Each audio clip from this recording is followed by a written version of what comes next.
So my introducing is included in my presentation, so that thank you, Linda, for your nice presentation. But I think that it gives a nice background to my presentation. Okay. So I was just listening and feeling very comfortable. So that here's the remote. Yeah. Okay. Hello. I'm 52 years old, and I'm not a native English speaker, so that's why I need a walking stick. And here's my walking stick inside my pocket here, this white paper. I hope that it's okay for you.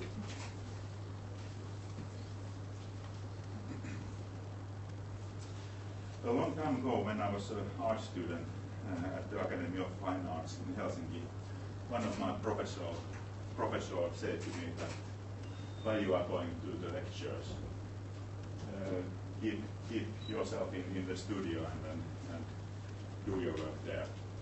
I was a bit shocked. Should I really sit down there and do my coloring stuff the rest of my life? But I wanted to do other things too, and that's why I didn't obey his advice. And I did go out of the studio. That's my presentation. I am here as a postdoctoral researcher, speaking and interacting with you. And it's really a great honor to be here today. So I'm an art-based researcher, artistic researcher. I'm a researcher who loves to hang out with people, trying to be serious, but it doesn't work all the time. But it's my effort now. Okay.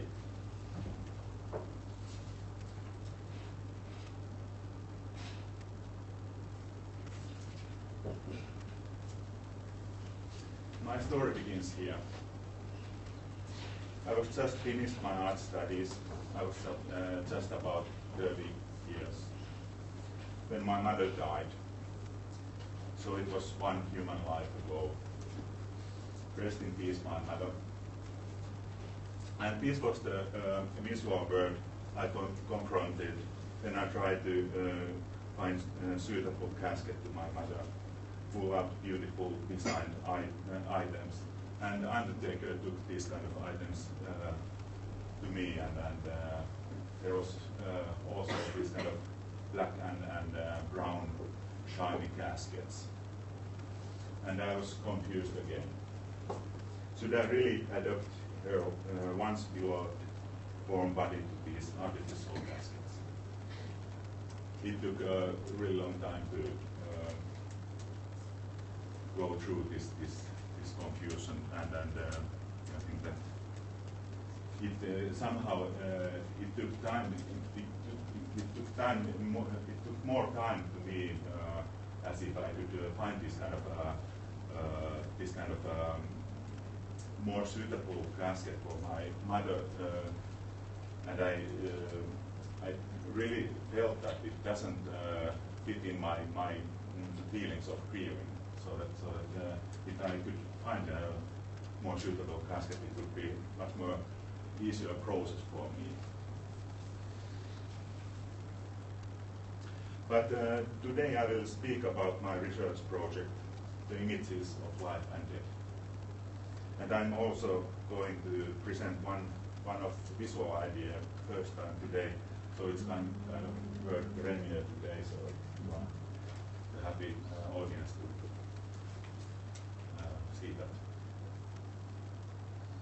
It's all about visuality, which I hope to help people to handle their fear of dying.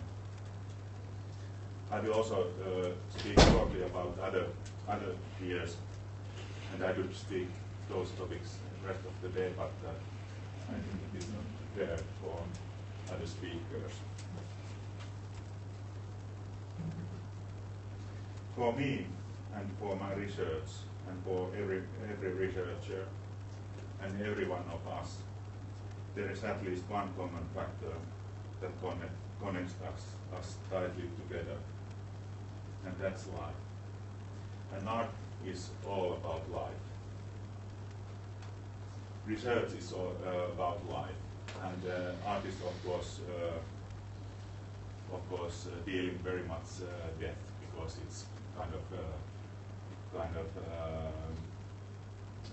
this kind of ongoing power in art, so that it's always somehow dealing about death also. These kind of big issues in art.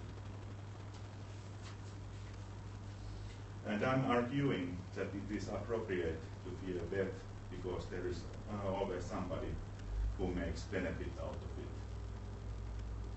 And that's the reason why catastrophe imagery is common nowadays. It is widely used as a commercial imagery. And here is, for example, Finnish Red Cross advertisement, and very, very strong words in this advertisement. Hunger, fear, despair, loneliness, unsafe situation in the world, something like that, with big words. And the other example here, as a grown-up, I will be a drug abuser. It is a campaign which raised money for families who have a really bad situation. Another example still, give a good death as a present. Palliative care advertisement. I hope that I pronounced it correctly.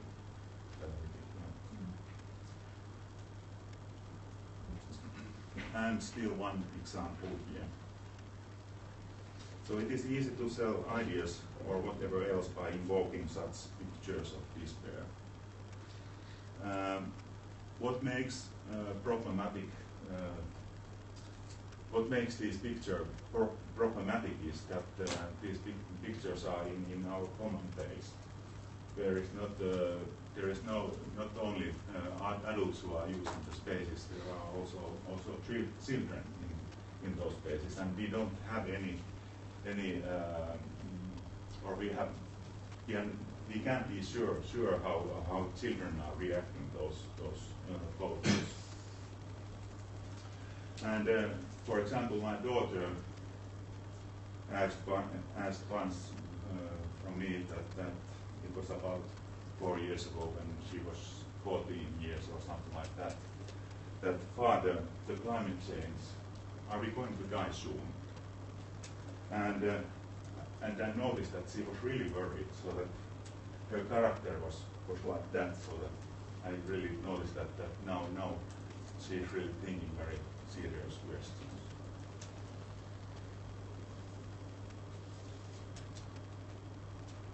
And I thought that this is the moment when I had to drop all my tools away and start to think how could I reply to her. And it's kind of core moment between father and daughter. And I thought a little bit, and then I answered her. Do you know, Ella, that the fact that our lives will end someday is our basic human knowledge, as well as consciousness of dying. We have always been conscious that we will die someday. And that's the reason why we have feared whatever. One day we were afraid that the sky would fall above us. Is it correct way to put it? Fall above us. Yeah. Another day we are dying whatever epidemic disease. And I continued. Of course, climate change is a serious matter. That's a fact. But you must keep in your mind that this ancient fear is only one side of that problematic question. And you should see my daughter after that. How her character changed. Even her posture was really different after that. And I think that I got 100 father points after that. And I really felt myself as an educator. Once in a lifetime. At least.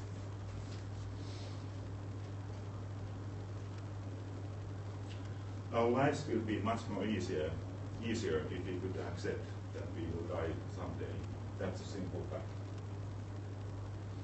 Death is always present, as here in Kaverman's film Seven Seal. You can notice that the night has really this kind of funny, how do you say, ilma? Expression. Yeah, okay, yeah, thank you. And he has just been the game against death. But death is really lousy loser, and he is saying that wait, I will win you someday.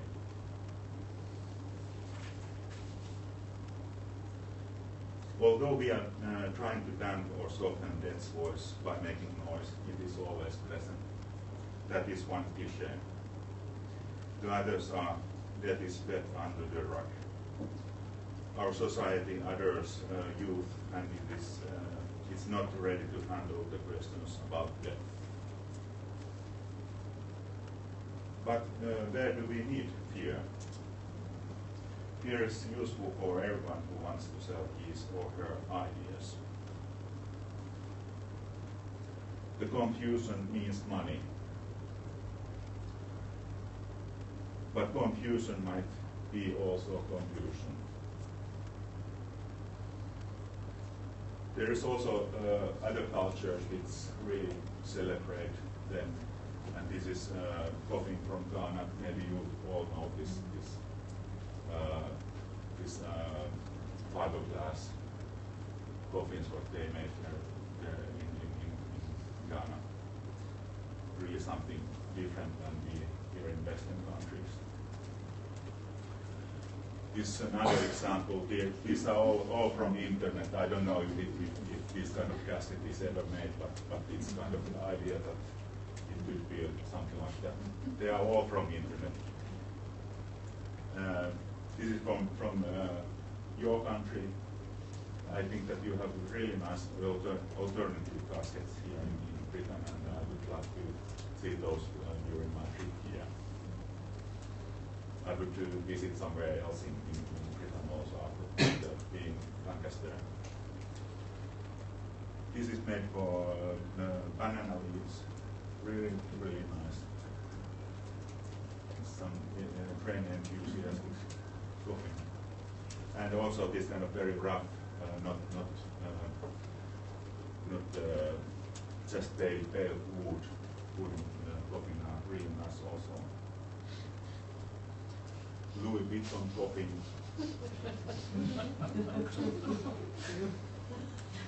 And Explorer's coffee. I think that these must be kind of ideas, but you never know. You, Linda, so you may know more about those things. Yeah. Children coffee. Spitfire. Star Wars. Return to Sender. And all this kind of different. This is below also.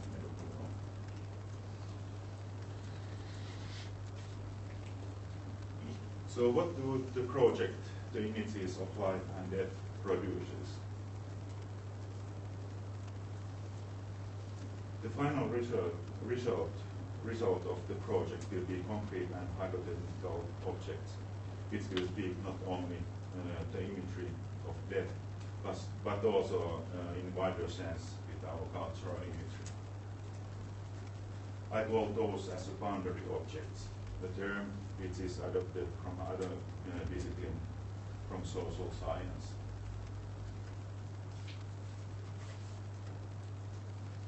So we are getting to the point. This is one concrete boundary object made of wood. So it is a small model of that, so that I'm taking a photo of that model, and I have now a man who is making this model as a real size. A new kind of coffin concept that will function as a piece of art during the owner's lifetime.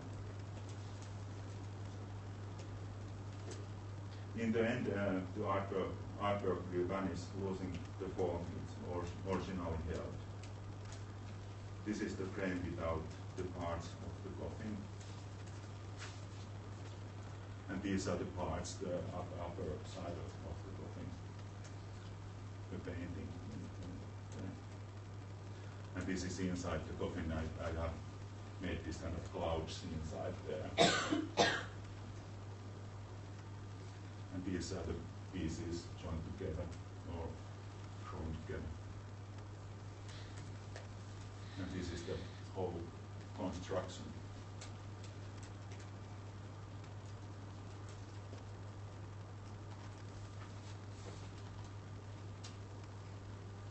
What remains is the framework that contained the parts of the coffin. This empty framework will stay as a tangible memory and object of reminiscence. And the idea of coffin is concept is adopted from model aircraft assembly kit, so that very this kind of how would I say, simple idea.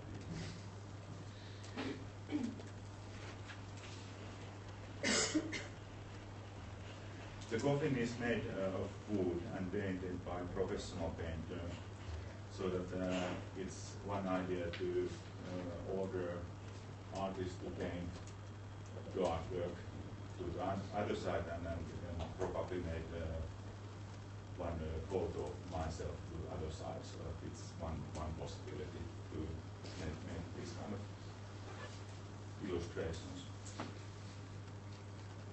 The idea is that the future or upcoming owner could order a coffin she or he likes, or it is possible to make her or his own painting on the surface also, or use her or his own photos. The project is asking, is it possible to help people to handle death as a natural part of life, as natural as our other measure of rites of passage is? Is it possible to widen not only the imagery of death, but also somehow affect our cultural imagery in general? The experiences and insights are collected from the users during the lifespan of the actual framework. And I'm asking, is living relationship to death, is that oxymoron or a fact? And here is the definition for oxymoron. Two words that conflict with each other. Two words which do not agree with each other. Living death, cruel kindness, or to make hustle slowly. These are really kind of nice combinations of words. I'm amusing myself with those kind of things also when I have time.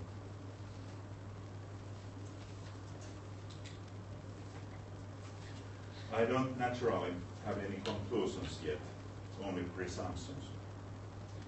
And I'm curious to see what happens in the near future.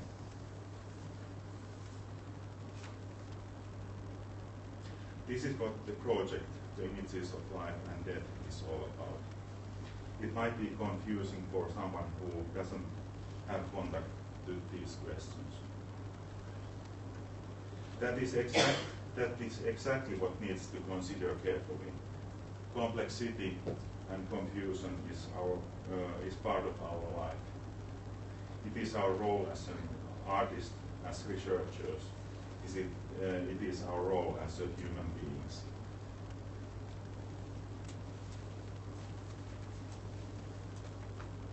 Here is what I have to offer you in its most elaborate form. Confusion guided by a clear sense of purpose, said American artist Gordon Clark.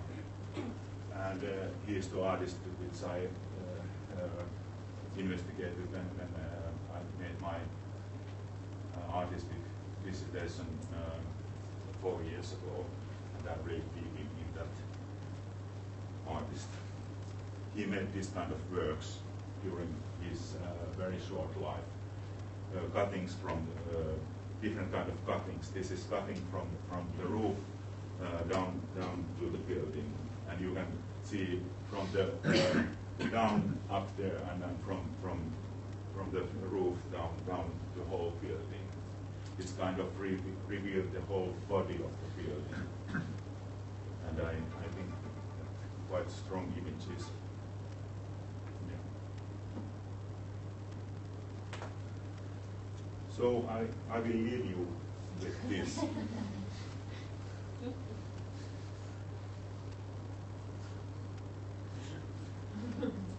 That's all what I have today. Thank you.